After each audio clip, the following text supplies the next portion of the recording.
Hello friends, welcome back to your favorite channel जागो India जागो and I am Pradeep Dubey your financial advisor. आज आपके लिए लेके आया हूँ एक ऐसा वीडियो जिसका इंतज़ार आपको महीनों से था। फ्रेंड्स, आज के वीडियो में हम कवर करेंगे कि ग्लोबल रिसेशन और क्राइसिस के क्या कारण हैं। कोरोना वायरस के अलावा जो मार्केट में हमारे इंडियन स्टॉक मार्केट में रिसेशन देखने को मिला उसके क्या रीजंस थे, और ये भी साथ में कवर करेंगे कि गवर्नमेंट ने क्या स्टेप्स लिया जिसका इफेक्ट अभी आने वाले कुछ महीनों में आपको दिखेगा इंडियन स्टॉक मार्केट में। साथ ही ये भी कवर करूंगा कि आपको किस सेक्टर्स एंड कैसे स्टॉक्स में इन्वेस्टमेंट करना चाहिए जिससे कि आपको अच्छे रिटर्न और ग्रोथ देखने को मिले। तो फ्रेंड्स, बने रहिए हमारे साथ, और अगर अभी तक हमारे चैनल को सब्सक्राइब नहीं किए हैं तो सब्सक्राइब कर दें और लाइक का बटन तभी दबाएं जब वीडियो आपको अच्छी लगे, वरना डिसलाइक कर सकते हैं। फ्रेंड्स, आपके पोर्टफोलियो को मैं रिव्यू नहीं कर पाता, इसका रीज़न बस ये है कि मैं बहुत बिजी रहता हूँ। More than 1000 portfolio setup by me, वो भी फ्री ऑफ कॉस्ट। फ्रेंड्स, अगर आप चाहते हैं कि इंस्टेंट आपके पोर्टफोलियो को रिव्यू करूं और एनालाइज करने के बाद आपके पोर्टफोलियो को डेकोरेट मैं करूं, तो इसके लिए हमारे पेड मेंबर और पेड ग्रुप भी ज्वाइन कर सकते हैं। व्हाट्सएप ग्रुप ज्वाइन करने के लिए लिंक वीडियो के डिस्क्रिप्शन में अवेलेबल है, आप ज्वाइन कर सकते हैं। जागो इंडिया जागो फैमिली में आपका स्वागत है, और आपके कमेंट्स को मैं नेक्स्ट वीडियो में कवर करूंगा। तो चलिए स्टार्ट करते हैं। बहुत ही interesting subject, investment during recession. Stock market को देखें तो ग्लोबली रिसेशन दिखेगा, और इस क्राइसिस से इंडियन स्टॉक मार्केट भी नहीं बचा है। इस क्राइसिस और रिसेशन की वजह है shutdown of businesses, lockdown of big industrial town, even entire country like Italy, snapping of supply chain, मतलब इंपोर्ट और एक्सपोर्ट पर रोक। और इन सभी कारणों का एक ही कारण है, स्प्रेडिंग ऑफ कोरोना वायरस। आने वाले महीनों में मार्केट में आपको फर्दर करेक्शन दिखने को मिल सकता है। फ्रेंड्स, ये जितने रिसर्च और एनालाइज होंगे ये मैं अपने एक्सपीरियंस के बेस पे करूंगा, यानी कि ये मेरा अनुमान रहेगा। आप अगर मेरे साथ एग्री करते हैं तो लाइक कीजिएगा और डिसएग्री करते हैं तो डिसलाइक कीजिएगा। मेरा ये अनुमान है कि आपको sharp correction in stock market देखने का मौका मिलेगा। अगर डेटा को देखें तो 1 जनवरी 2020 से 31 जनवरी 2020 तक BSE सेंसेक्स और NSE निफ्टी 17% डाउन हो चुका है। Small and mid cap indices considered more volatile have also corrected. BSE mid cap and BSE small cap indices are down 15.56% and 14.14% respectively this year. Corona virus जैसे spread out हो रहा है, इससे investors और ज्यादा चिंतित है। इंडियन इकोनॉमी में भी शार्प करेक्शन दिखा। इस फाइनेंशियल ईयर के क्वार्टर में इंडिया की जीडीपी सितंबर 2019 में 4.5% था, जो पिछले 6 सालों में लोएस्ट जीडीपी का रिकॉर्ड बनाया।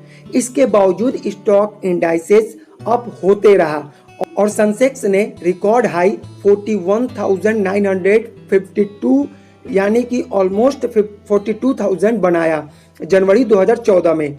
इंडिया ऑलरेडी हाई वैल्यूएशन पर ट्रेडिंग कर रहा था, तो हाई करेक्शन दिखना नॉर्मली था, और कोरोना वायरस एक ग्लोबल अपॉर्चुनिटी बन गया इंडियन स्टॉक मार्केट के राइट करेक्शन के लिए। India is a part of the emerging market asset class, और एक अच्छा अमाउंट या मनी इंडिया में emerging market exchange traded fund से आता है। ETF क्या है आपको समझाने की कोशिश करूंगा। An emerging market exchange traded fund is an exchange traded fund that focuses on the stock of emerging market economics such as Latin America, Asia and Eastern Europe. और अगर ETF चाइनीज इकोनॉमी से move out होते हैं और अपने holdings cell करते हैं तो ये प्रेशर आपको इंडियन स्टॉक में भी दिखेगा और मार्केट अगेन करेक्शन होगा। आने वाले फाइनेंशियल ईयर में जब कोरोना वायरस का फियर कम होगा, तब ये क्राइसिस आपको एक अपॉर्चुनिटी जैसा दिखेगा, जैसा सिचुएशन है अभी। और चाइना ने जैसे चीट किया अपने ग्लोबल इन्वेस्टर्स के साथ, अब ये ग्लोबल कंपनीज अपनी डिपेंडेंसी कम करेगी चाइना के साथ। वो अपने सप्लाई चेन की जो डिपेंडेंसी है वो कम करेगी चाइना के साथ, और इंडिया एक अल्टरनेटिव सप्लाई चेन के जैसे रोल प्ले कर सकता है on the basic of chief labour and talent base. बहुत ऐसे सेक्टर्स हैं जिसमें इंडिया के पास कैपेबिलिटी है कि वो इंटरनेशनल डिमांड को कंप्लीट कर सके। पिछले कुछ वर्षों से चाइना ने कॉस्ट को भी बढ़ाया है इंटरनेशनल मार्केट में, और इंडिया के लिए ये भी एक पॉजिटिव न्यूज़ है।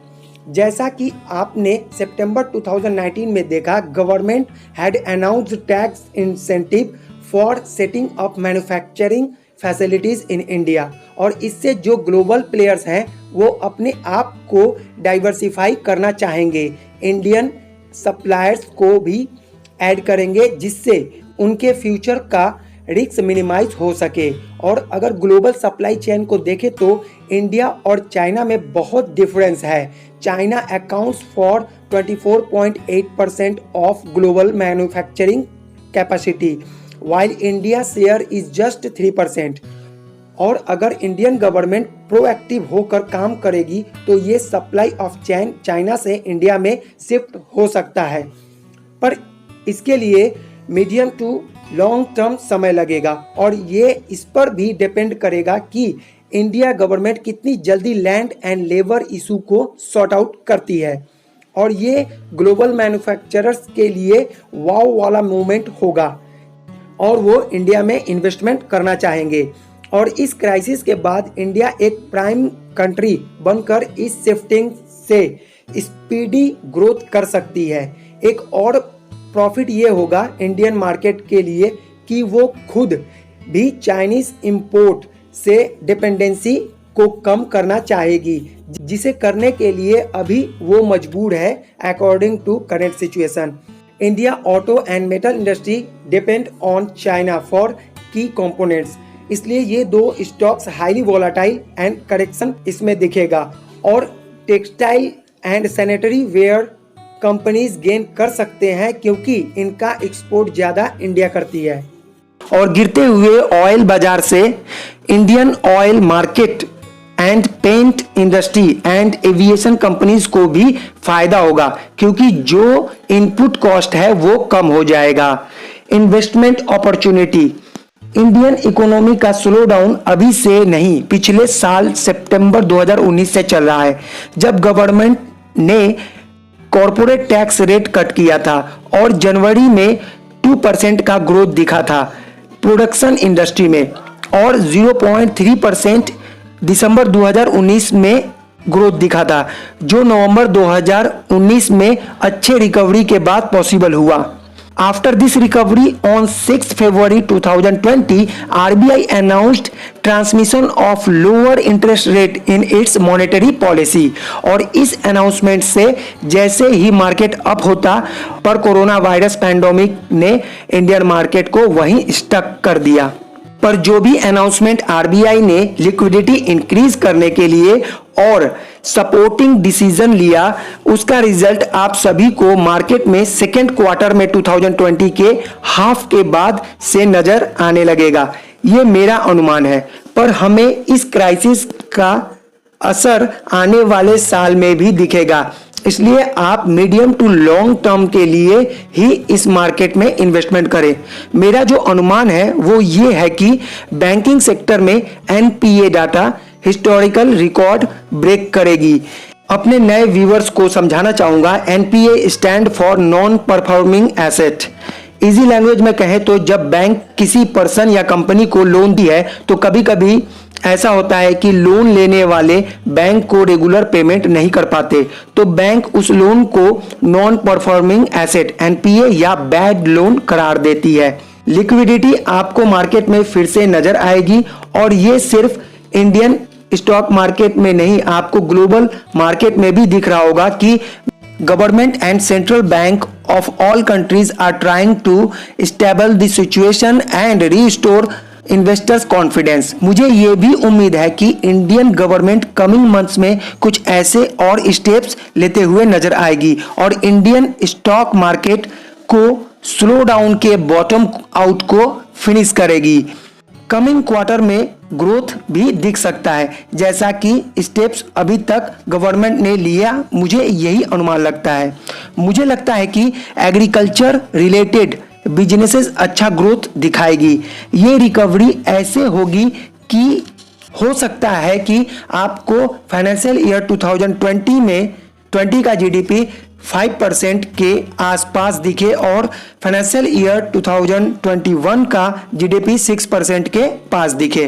द बेनिफिशियरी सेक्टर्स, इस क्राइसिस का बेनिफिट सबसे ज़्यादा आपको जिस सेक्टर्स में दिख सकता है वो है textiles, tyre and specially in chemical because of high demand. Raymond's and Trident में अच्छे मुनाफे का उछाल देख सकते हैं और क्रूड ऑयल के स्लो डाउन का फायदा पेंट्स इंडस्ट्री को भी मिलेगा क्योंकि उनका इनपुट कॉस्ट कम होगा, तो एशियन पेंट्स में भी उछाल देखने को मिल सकता है। इसके बाद डोमेस्टिक ड्राइवन सेक्टर्स भी ग्रोथ करते हुए नजर आएंगे, जिसमें एफएमसीजी सेक्टर्स होगा और कोरोना वायरस के कारण इस सेक्टर में ज्यादा करेक्शन नहीं हुआ, ये अच्छे परफॉर्मिंग सेक्टर्स बनकर निकला है। मार्केट अप होगा तो आपको क्रेडिट ग्रोथ पिकअप करते हुए नजर आएगा और बैंकिंग एंड फाइनेंशियल सेक्टर भी ग्रो करते हुए दिखेंगे। और बैंकिंग सेक्टर में आप एक्सिस बैंक में इन्वेस्टमेंट कर सकते हैं क्योंकि आपको इसके लोन एसेट क्वालिटी इंप्रूव होते हुए दिख रहे होंगे। व्हाट यू शुड डू, और कुछ निर्देश आपको मैं देना चाहूंगा जिसे ध्यान से सुने। डोंट पैनिक, सोच समझ कर डिसीजन ले, फाइनेंशियल एक्सपर्ट से एडवाइस लेकर इन्वेस्टमेंट करें। और एक अच्छी बात है इस मार्केट की कि जो स्मॉल कैप और मिड कैप है, अगर हम कंपेयर करें slow down of large cap तो ये ज्यादा नहीं गिरे हैं, यानी कि तकरीबन एक जैसे ही गिरे हैं। इससे पता चलता है कि ये जो स्मॉल और मिड कैप्स के वैल्यूएशन है वो सपोर्ट कर रहा है मार्केट। स्टिक टू क्वालिटी, ऐसे सिचुएशन में जब सभी सेल के लिए तैयार हैं, आपको इन्वेस्टमेंट ओनली क्वालिटी वाले स्टॉक में करना है। प्राइस देखकर या अट्रैक्टिव फिगर एंड नंबर्स देखकर क्वालिटी के साथ कॉम्प्रोमाइज ना करें।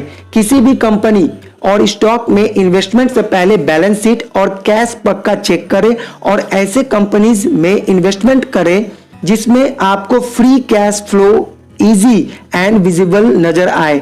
सो I want to say investors should cherry pick quality stocks in a staggered manner as every dip seems to be a good buying opportunity। और ऐसे stocks को cell करना इस कंडीशन में सबसे बड़ी भूल साबित हो सकती है। Scout for better valuation, volatility आपको आगे भी नजर आएगी। इससे इन्वेस्टर्स का जो स्टॉक्स और म्यूचुअल फंड का पोर्टफोलियो बनेगा वो ज्यादा रिचीड वैल्यूड नहीं होगा। और इन्वेस्टमेंट की सबसे अच्छी स्ट्रेटजी यही होगी जब मार्केट से फियर आउट और फेथ कम इन होगा।